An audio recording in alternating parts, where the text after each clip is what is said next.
On this panel, we all agreed that I want to talk about microfinance, and you know, between my previous role at Unitas and Log, I've worked with probably 15 out of the 20 top microfinance institutions in India. So your question actually was bang on to that, and there it's very evident that the only big metric which anyone in the world can understand are the numbers, the portfolio size and the number of clients I reach, and we all know how haywire that's gone. Not that there is anything necessarily wrong in that, but only measuring that has been the biggest issue. So, so to your point, I think the challenge that, and I'll keep this short unless there are follow-up questions and let them answer. But the inherent challenge we have seen is always very easy to measure numbers as opposed to the intangible or subjective metrics. So when we are looking at education, we are talking about you know, improvement in your in the level of, let's say, reading and writing, reading ability, your comprehension, things like that. But those are more intangible than when someone says, "Oh, I reach 10,000 schools or 100,000 schools, the next number of students," and then you slap a revenue number on top of that, and now the entire world kind of understands you on one metric.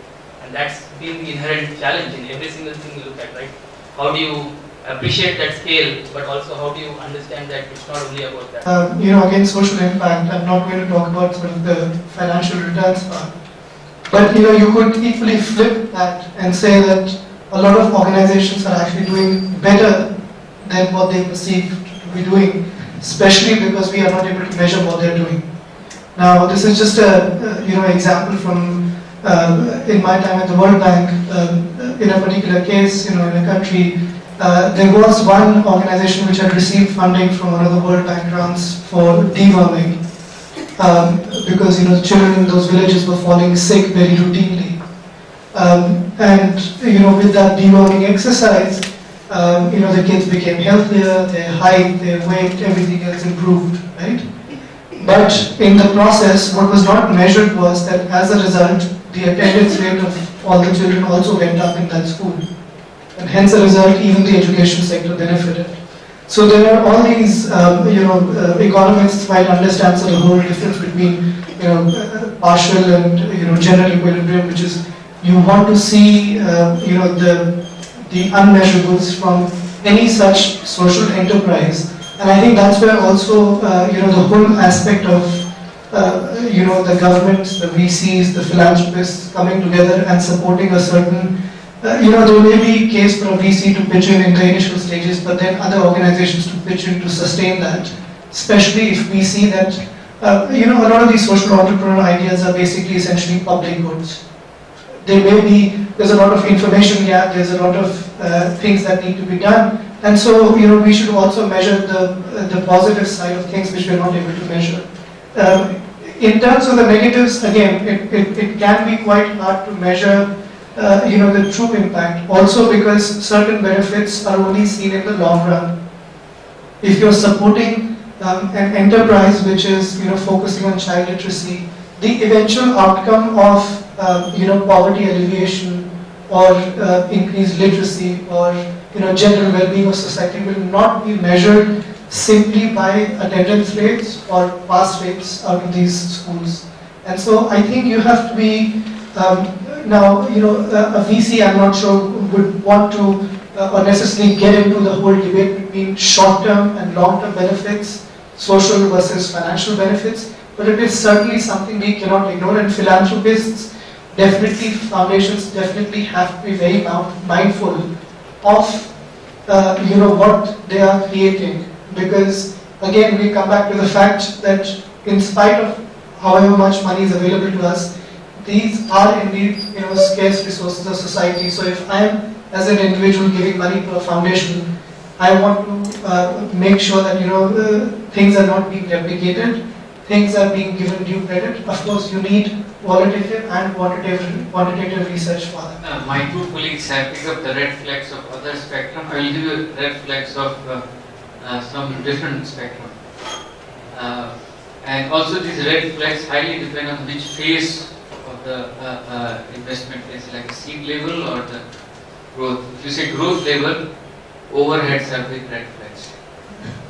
and it can give you very, you don't need to go in very, overheads can easily tell you the whole detailed story in different way.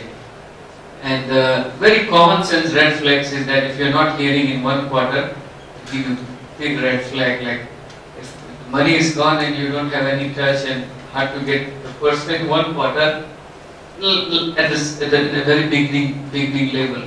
It's a very and of course we try to go quarterly mindset, the way we have a quarterly earning call in lots of companies. The similar mindset we use in non-profit, and ours is very specific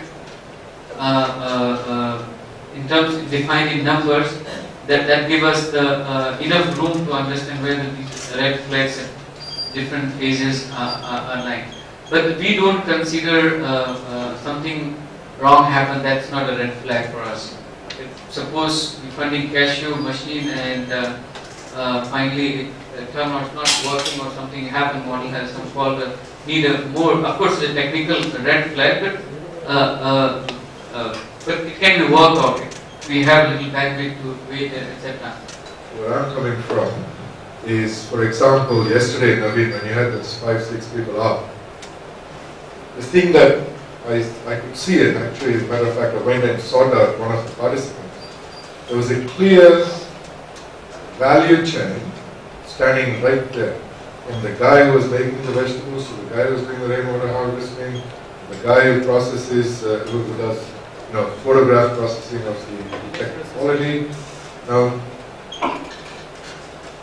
investors in the social investment space, more people possibly like you, but definitely for you too, Ganesh, in terms of your portfolio, do you look for that kind of synergy and try and get, one investor, or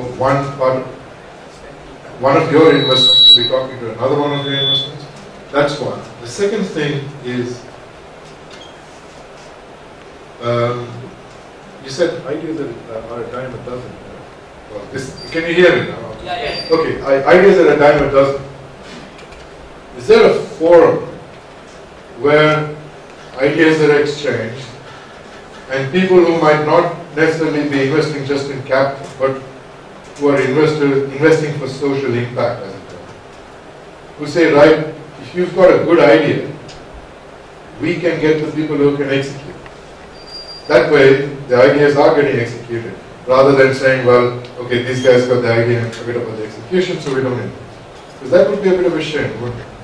The first question, absolutely.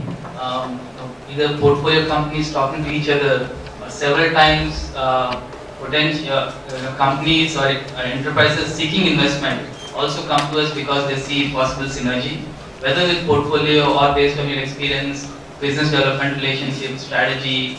But that is a very common aspect and when we build, let's say, this is around a space, whether it's education or healthcare or financial inclusion, we actually take a holistic view. And what holistic view means is you are trying to segment the value chain. Doesn't mean you will find opportunities all over the value chain, but that's a very conscious part of the thesis. So as and when we see opportunities, that comes into the picture. So it's very much in the background, that value chain approach to the thesis. And yes, it's a very common practice to see how much we can leverage and help different portfolio companies. And several times in this space we all operate in. Several of our companies also do experiments which will necessarily not give a financial return right away. So we have a very good relationship with several foundations and philanthropic organizations who have specific mandates, and sometimes the right ones fund our portfolio companies to do that experiment, which may not give a financial return, but it might make a lot of sense for the community in which they operate, or a set of communities. So a lot of these things happen which are also not very evident to the world at large. So that's your first question. I think your second question, having people who come in with ideas and concepts and then trying to incubate that, does happen. It's not unheard of. But I think obviously the bar and the path you have to walk to make that happen is a lot more. It takes a lot more effort and it's time consuming. So the filter for what kind of person you will engage with and what kind of experience they have, which will essentially help them let's say, cull out an idea effectively for you to have confidence to say now we can incubate this. I think that's not as common as finding an enterprise which already has some proof of work they have done.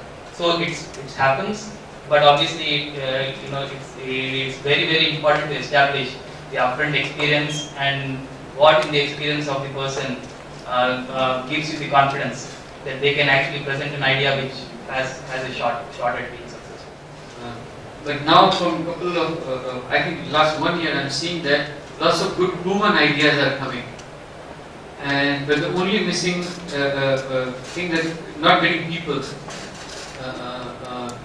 like for example you see the Prasanna Desi idea. So he has a very good proven model, like just 100 kilometers away from here, all the financial, very transparent, everything, and he's ready to learn. There's no one who can start another one. And he doesn't want to do because he reached to the level where he's finding meaning at different places.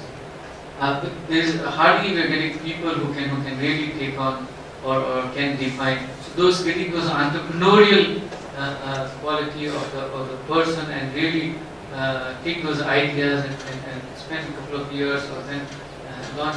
I'm seeing because of sandbox etc. lots of ideas get generated. Getting hard to get lots of good people who like to take that, and luckily the investor is sitting here, the idea is also coming, but executors are grossly missing that part. I wish in a couple of years we'll have a different scenario. I just wanted to mention, a lot of the time social benefits are seen as amorphous, but I'm involved in a project to do $200,000 solar lights, 200,000 solar lights and 200,000 cook stoves, where we are in fact monetizing solar benefit, the social benefit. So, for instance, we are collecting carbon credits, and for each solar cook stove is $10 per cook stove per year, which we can sell in the UK market, which finances the cook stove. So that's monetizing a social benefit. We are also hiring an agency to capture social benefits, so they'll measure social benefits.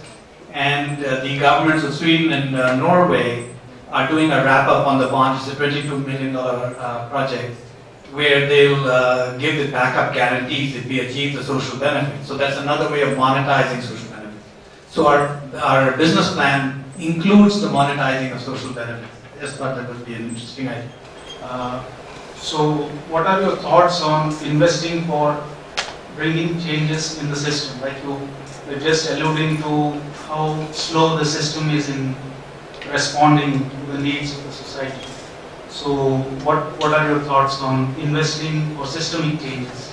Of course, the government does its part, or it does whatever it does. So, what's your thought on investing for systemic changes in the system? I can give you politically correct answer for that systematically, but I don't want to do that over the discussion. Main thing, this is our 4th year in the sandbox. In the last 3 years, we internally reflected and concluded that we may be terribly wrong, and I have no fear to admit that we are not prepared to suggest the government, or we are not prepared to engage ourselves in the systematic. We don't have energy at that last 3 years to really plunge in, because before preaching you should say something. Okay, I have done this. This is my some different recipe, and I would like to invite you, engage you. And the last 3 years we were quite deliberately dormant on that level. But after 3 years, with all the local support and energy we are getting. Now slowly we are entering into the political space and bureaucratic space. I can define you what does mean it also. Political space is through the ministers